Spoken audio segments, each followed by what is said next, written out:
see this website? Is there anybody that's not seeing my screen? Thanks, Charles. Appreciate the thumbs up. I'm going to be looking at you a lot tonight, Mr. Collingwood. Appreciate your support there. So here we are at the Data Classroom main website. You can get to it by typing in dataclassroom.com. And in the top right, there is a sign up button. And this is where we'll go to first get our account going. You can see it's a simple full name, email, and password. If this is your first time making an account with an email address, you'll get 30 days of all of the features for free.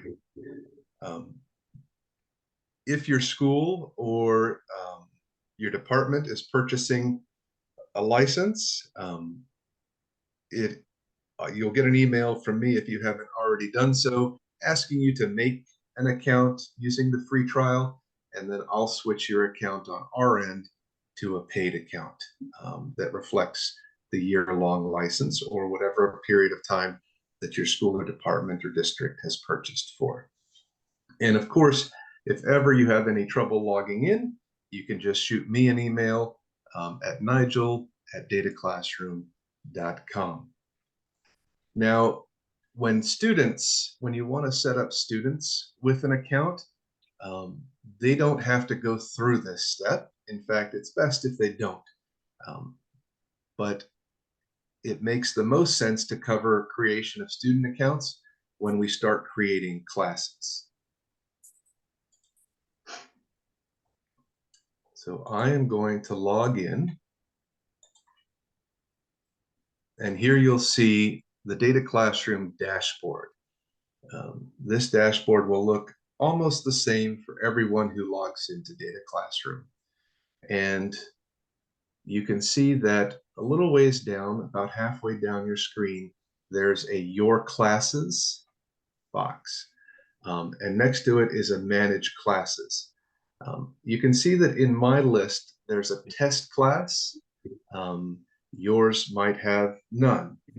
If your school has integrated Data Classroom with your LMS, such as Canvas, Schoology, Blackboard, ClassLink, or Google Classroom, your LMS will populate this dialog box with your classes automatically.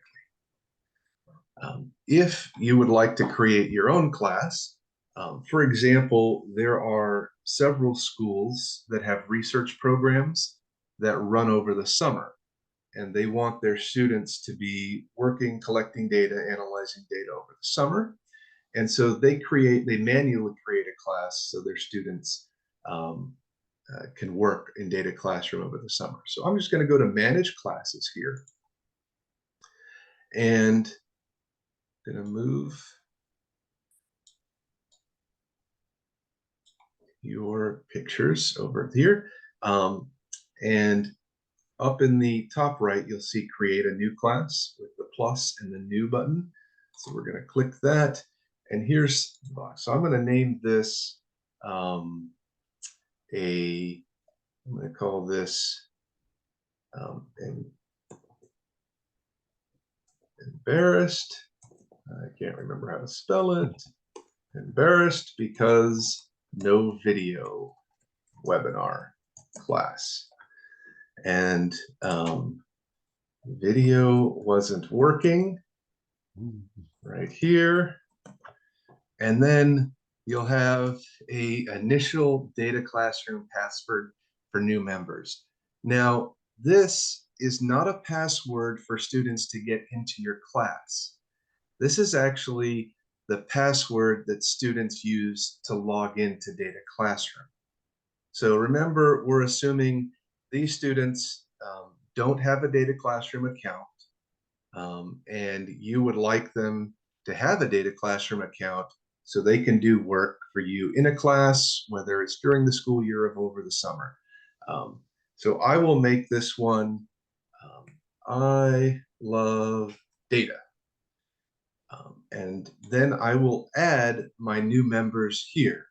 So I can add test@dataclassroom.com. comma, and I can add as many of my student emails as I would like.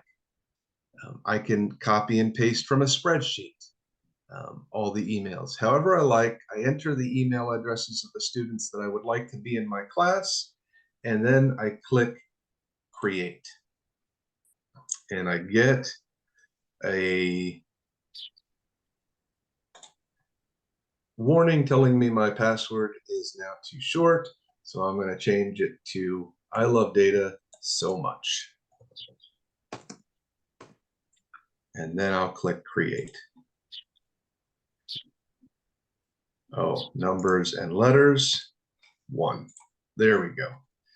All right, so now you can see that my class appears in my class list here. I have a test class and I have the embarrassed because no video webinar class. And at this moment, my students haven't received an email, and they don't have to take any action. When they are ready to log into DataClassroom, they simply go to the main website here. Here, they will click login, and I believe when I click this, it'll just log me straight back in.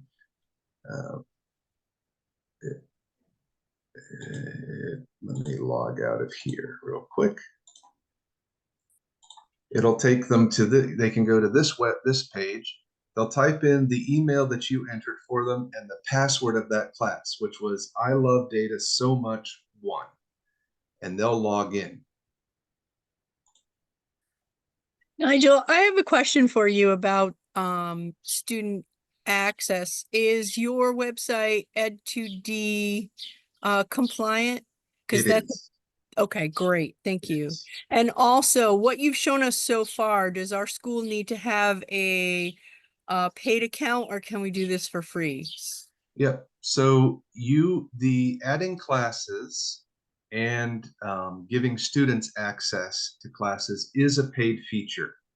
However, all paid features are available during the teacher's 30-day free trial.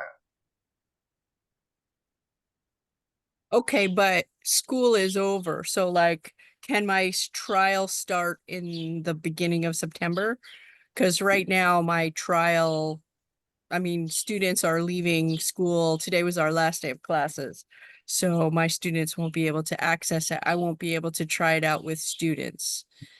Yeah, you listen, don't tell the whole world, but if you just write me an email and say I'd like more time on my free trial, I'm not going to say no.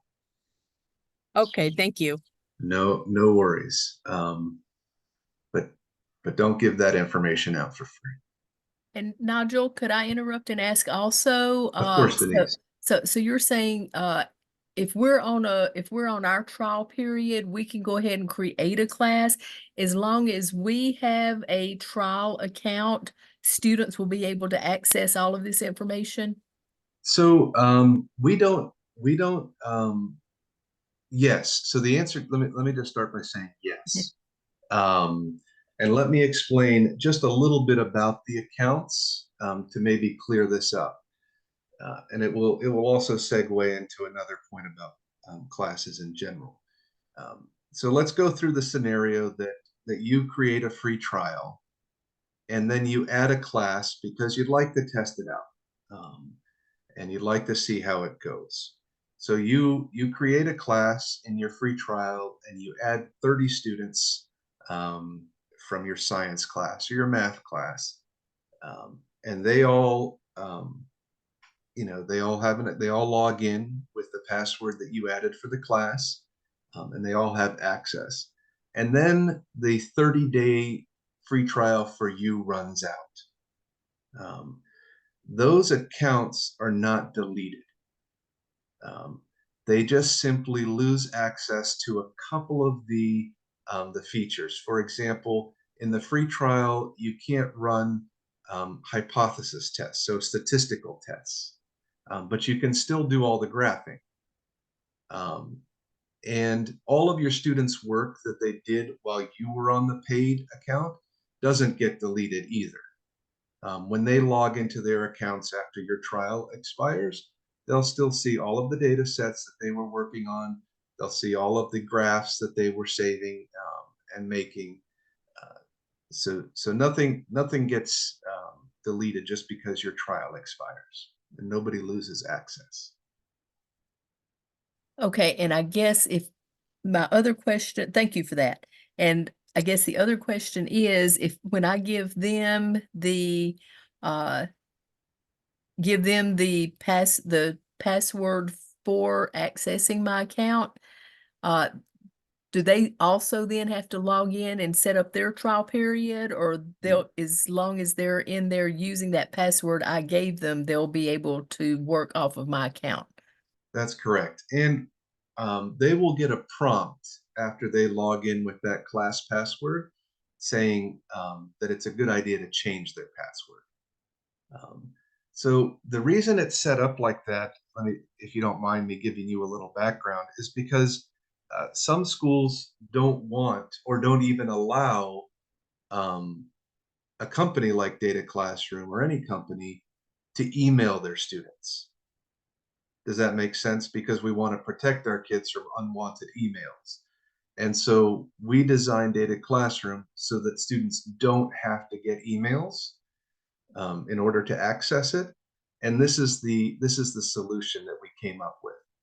So you enter their emails, you give them a password, but then they log into their own account using that email and password.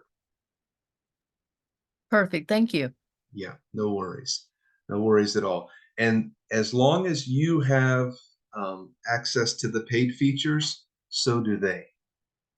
And then when your account goes back to the free features, then they go back to free features as well.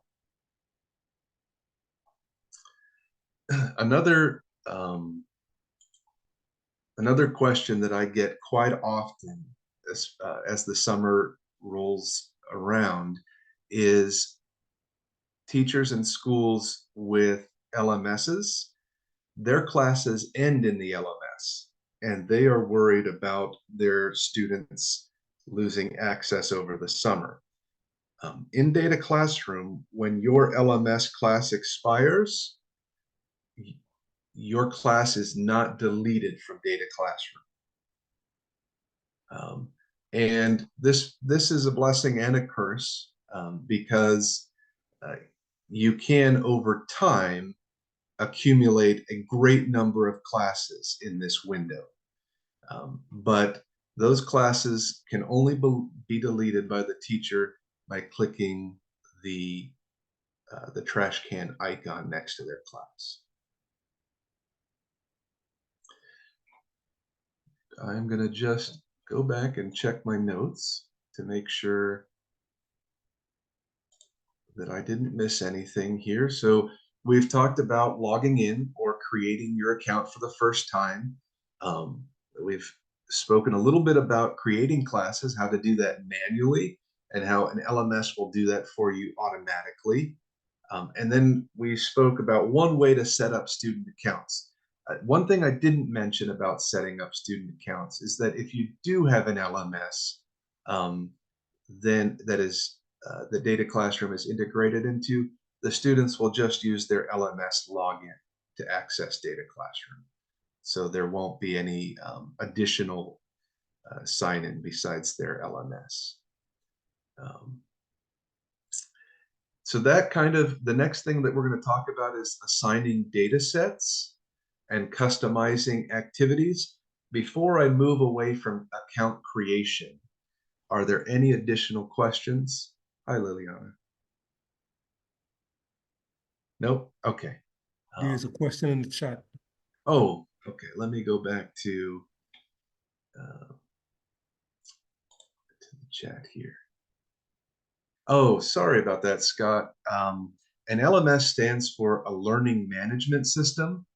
Google Classroom is maybe the most famous. Canvas is also a pretty well-known example of an LMS, but there's many out there, like Schoology, Blackboard, ClassLink. They are a system that usually is used by a whole division, sometimes just a school, and it creates kind of a portal into learning.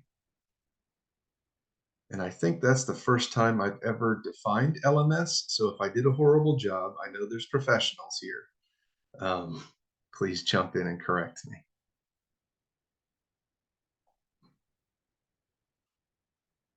All right, I guess I passed probably with a B minus, huh, Charles? That's no worries, Scott. Does your school have any LMS? Do you use Google Classroom or anything in your classroom, your classes? Yeah, you use Schoology. So that's Liliana. Liliana uses Schoology. Yep, it's a pretty popular one. You see that quite often. Yep. So Scott, you would create your classes manually if you chose to use DataClassroom. And I didn't notice, Scott, if you were on from the beginning, but you create classes from your dashboard by going to your classes box here and clicking Manage Classes and New Class.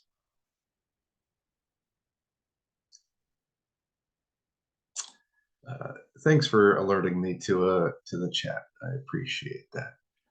All right, so we will. Oh, there's another chat. No worries, Scott. No worries. We're all on a journey, and tonight it's together. So we should enjoy it while we can. All right, so setting up accounts, setting up student accounts, and creating classes. Once you've done that, you're going to want to probably take advantage of the over 120 different data sets and lessons that DataClassroom has to offer. These are a great way to introduce yourself and your students to the DataClassroom platform, although the goal is usually to get to the point where students are collecting their own data and creating their own story from what they've collected. So I'm going to go back to my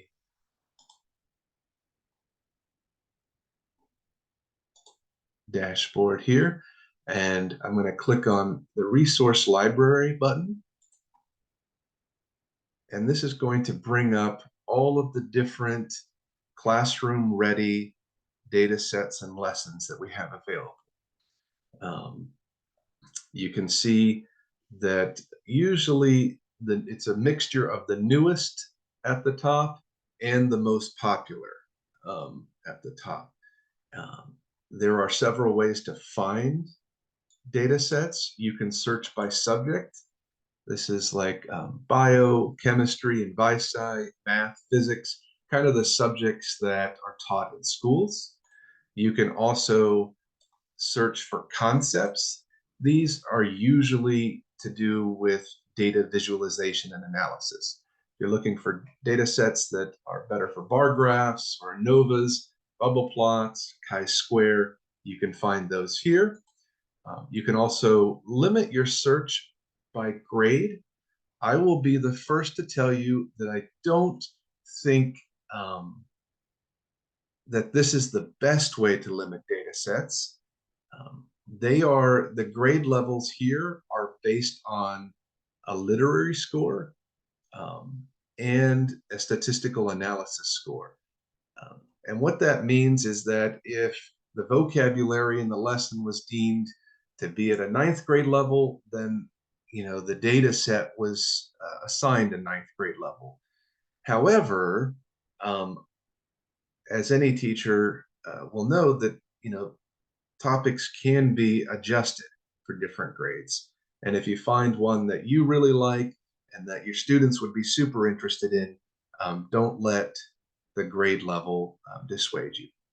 Finally, you can search for titles and texts here. And I'm just going to put up, let's find one that has to do with gold.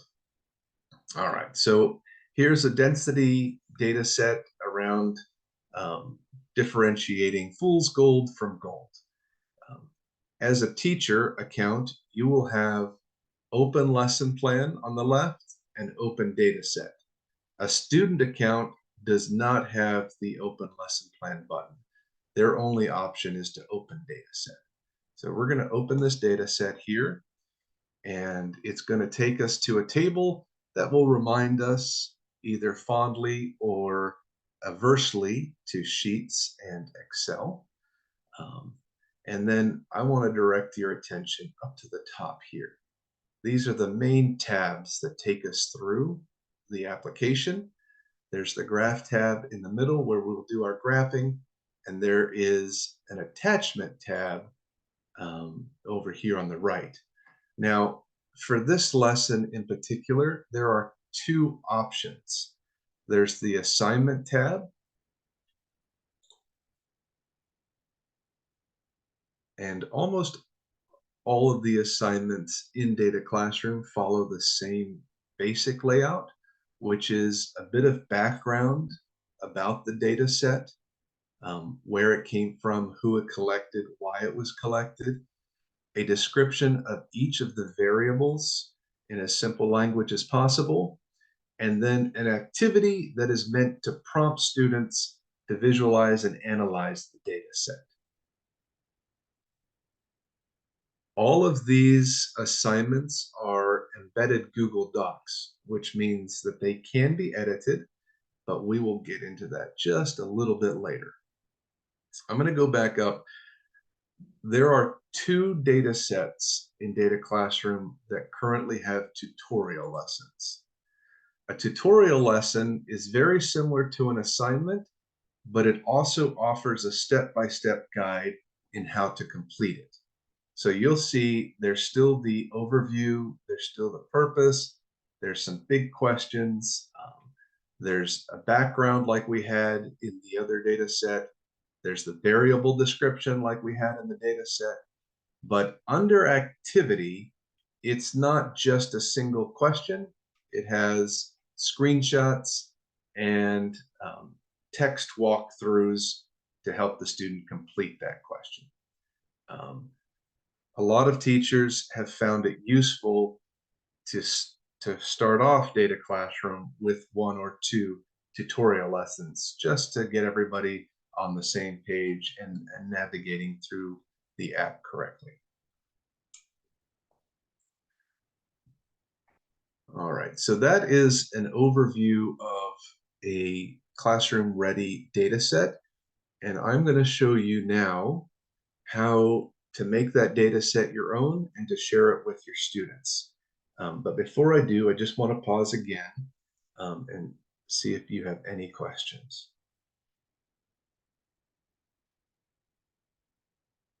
All right, so this data set that we're in right now, the struck gold data set, it hasn't been saved, it hasn't been edited in any way, and we can share it just like it is. Over on the top left, we'll have the hamburger icon and the share option. If I click on the share option here, we'll see that there are a couple of ways to share this data set. The first on the left is you can share it with a class. So if you have made classes, you can click embarrassed because no video webinar class, and you can click copy and give. And we will say this one for Nigel's, oh dear, for Nigel's webinar, right? And we'll click save. All right, and that was it. And now any student that is in the class will be able to access that from their dashboard. And I'll just quickly pop over to show you where that is for the student. you'll see on the left-hand side, there's a recent datasets, and you see the struck gold, a density investigation for Nigel's webinar. That's where students will see that data set that you've shared with them for that class.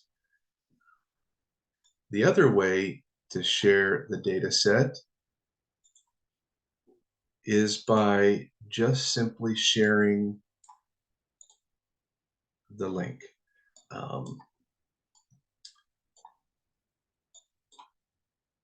So I will click anyone with a link can view, and this is the option that you will almost always choose.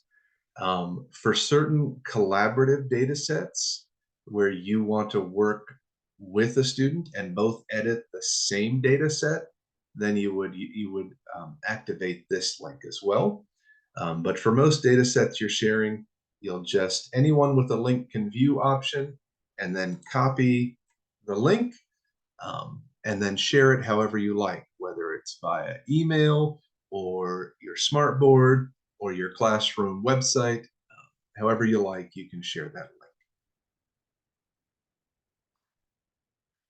So that is the two easiest ways to share a data set. And the next thing we're going to talk about is editing a data set before we share it. Are there any questions, though, about sharing a data set?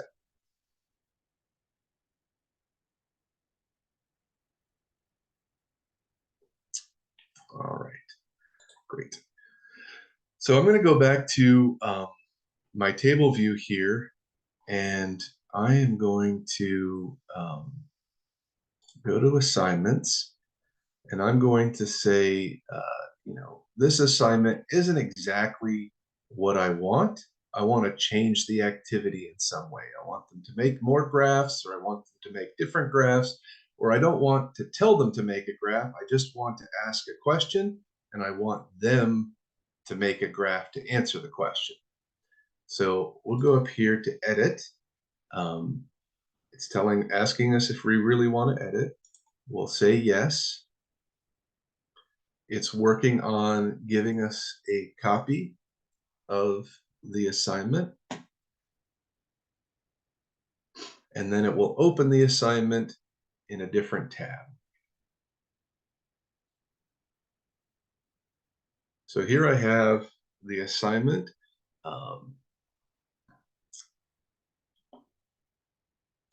And I'm going to make some changes to this assignment. I'm going to say a density and investigation that's way harder than what Nigel intended, because you're very smart.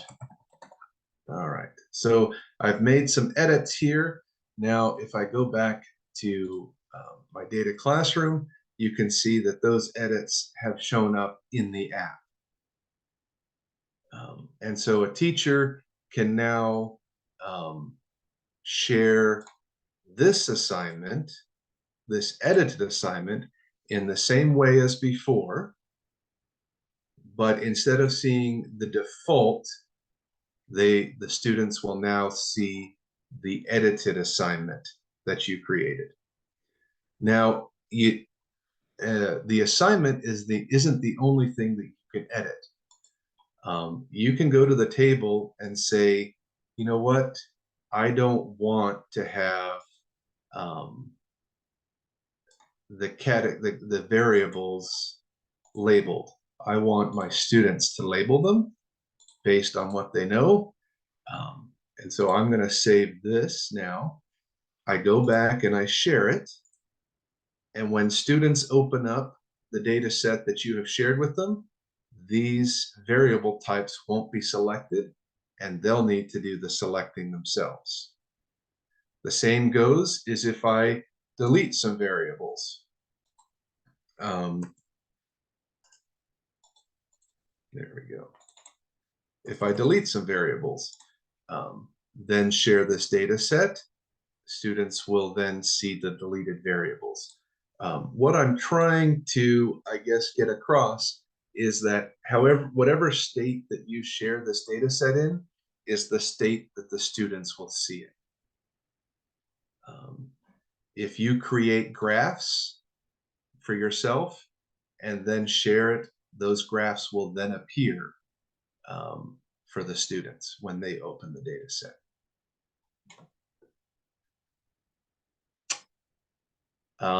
The last thing I'll share is just adding attachments. But before I do, are there any questions about editing a data set before you share it?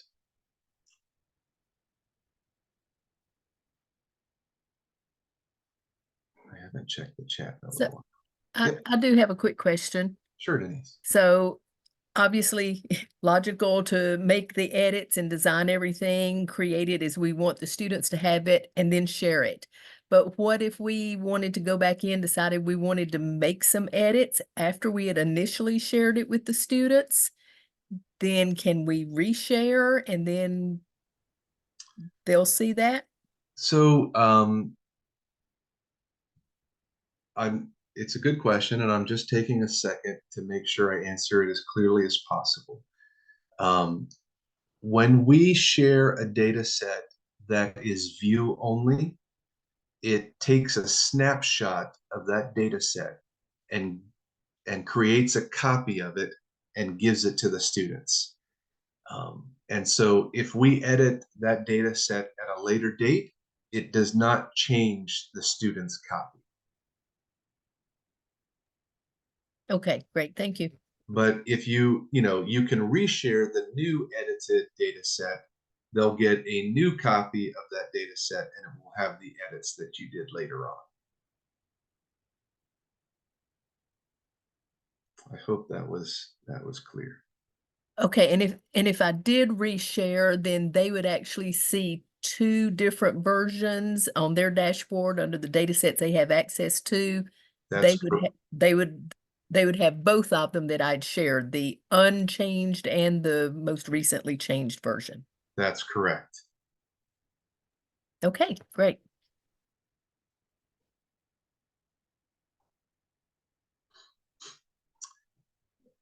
All right, so the final piece of this puzzle is to add an attachment.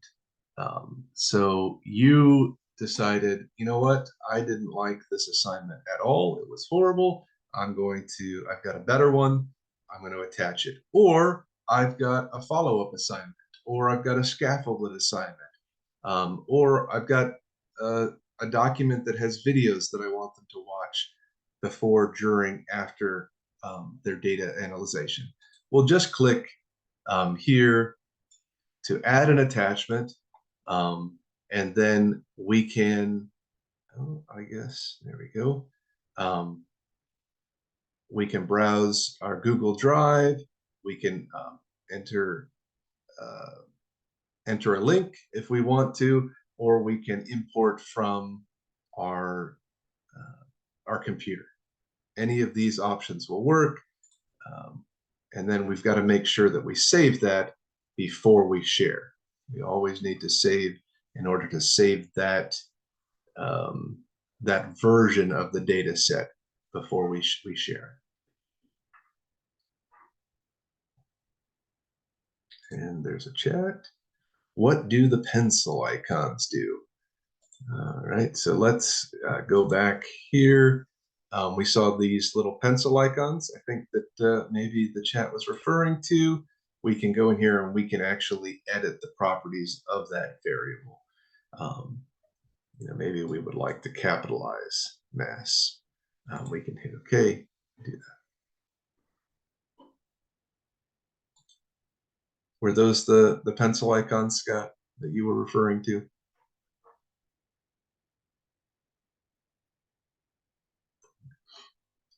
Hopefully.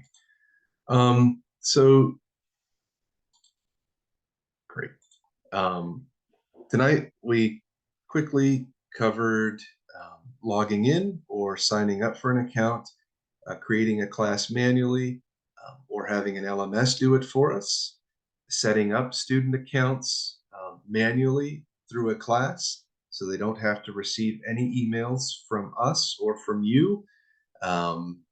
We looked at sharing a data set, whether it's in its original form or editing a data set or its attachments to share exactly what we want with our students. And we are just before 7:45. Once again, I super apologize that my video wasn't working. It was probably something that you don't know that you should be grateful for. I'll say that. And please, thank you so much for joining. I'll stay on for as long as anybody has questions. You can always go to our main website and book a demo or help session with me, or send me an email if none of the times show up on the calendar with any questions or anything you have. I can be reached at Nigel at DataClassroom. Also, info at DataClassroom is an inbox that I monitor a lot. All right, so here's a great question from Melinda. What does it look like after a student has completed the assignment? So let's go back to an assignment here, and we'll edit it. So I'm a student now, and I go down here and it says make a graph of the volume and the mass. So I'll come back to my graph. Volume, I better change these. We'll click show. I'll make a volume of volume and mass. We'll put volume on the X just because I think it looks a little bit better. I'll take a snapshot of this graph that I've created. It's going to show me a preview. I'll copy it, and then I'll come over, and whatever word processor we like to use, I'll throw the graph in there. So a student now is going through and answering questions and completing the assignment. And so this is what it will look like for them. They'll see the assignment they're working on. And then when they're complete, they can simply share that